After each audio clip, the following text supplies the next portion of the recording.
Tous les postes nominatifs, surtout parce qu'au sein du gouvernement, donc des postes ministériels, au sein du cabinet du gouverneur, mais aussi au sein de son bureau d'études plutôt, et tout le reste, au sein des autres services et entreprises publiques, la femme a son droit, elle a sa part, et c'est tout à fait normal qu'elle puisse les revendiquer chaque fois que ces droits ne sont pas respectés.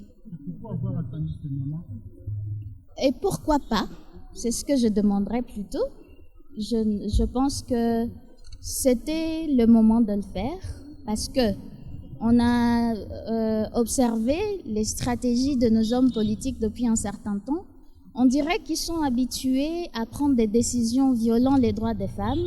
Ils sont habitués aussi à voir les femmes réagir à chaud et laisser passer. Mais ensuite, on se dit, il faut changer de stratégie parce qu'apparemment, ça n'a pas marché. Chaque fois qu'on a nommé de personnes au sein de postes de responsabilité dans le gouvernement ou dans des entreprises publiques, il y a toujours une grogne de femmes qui suit et ça s'estompe à un moment donné. On dirait que nos autorités sont préparées à cela. Ils savent que les femmes vont s'insurger contre les décisions et s'arrêter là.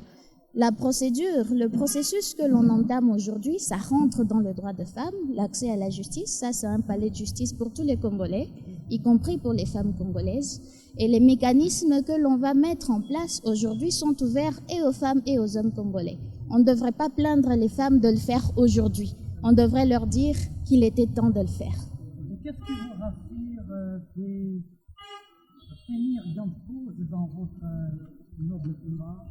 On n'a aucune assurance, mais c'est notre droit et on l'exerce. On est prêt à combattre justement parce que après ici, ça dépendra de la tournure que prendra la procédure. Les femmes que vous voyez ici et même celles qui ne sont pas là, mais que nous savons qu'elles nous accompagnent, sont déterminées à aller au-delà. C'est-à-dire que la requête est déposée aujourd'hui auprès du procureur général. On espère qu'à son tour, il saisira la cour administrative, la cour d'appel dans sa section administrative pour que, justement, on puisse avoir la possibilité, dans un procès, de contester justement ces arrêtés.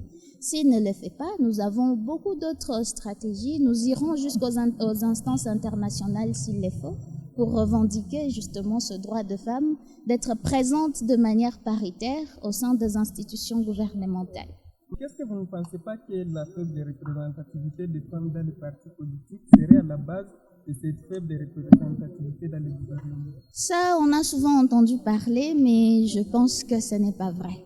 Les femmes, il y en a dans les partis politiques. Je ne pense pas qu'un seul parti politique soit à même de nous dire aujourd'hui qu'il a manqué en son sein des femmes qui puissent s'occuper de postes de responsabilité. Il n'en manque pas. On les voit chaque fois qu'il faut aller accueillir les autorités morales au port ou à l'aéroport.